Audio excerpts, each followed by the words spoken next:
Hi, tamang tao. So hi, so ngayon gagala kami dito sa hacienda namin. Tara!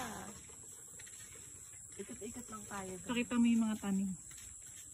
So ayan, as you can see, meron kami ditong maliit pa na tanim na bunga ng niyog. At ayan, yung farm namin, as usual, marami siyang tanim kasi masipag yung tatay namin. Tsaka yung tatay namin masipag. Kaya ayan malalaki na yung puno ng niyog namin. Kung makikita nyo, ayun pa. Ang lalaki na, naanihan na rin namin siya ngayon ng mga buko. Niyog din, gano'n. Pero may nag-aano yun dyan. Ngayon nagpapaani kami, mga ganyan. So, may nakaakyat ngayon sa puno ng niyog. Ang binababa yung mga buko at ngayon din yung kariton nandoon siya sa kabilang side. Hindi lang naman yung hindi lang naman pala yung niyog ang tanim namin dito. As you can see, may mga puno din kami ng saging.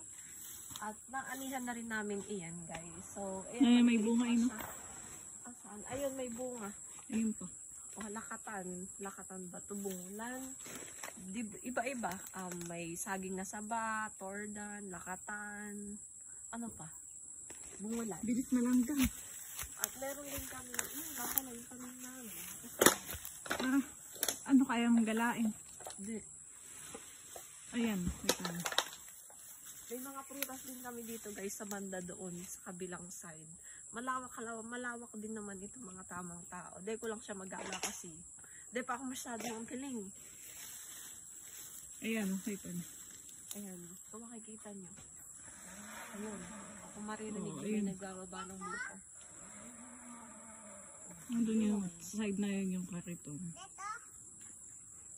Diyan nakita niyo. Ayan yung mga puno ng niyog. Ayan, may kalamansi din kami, namumuno siya.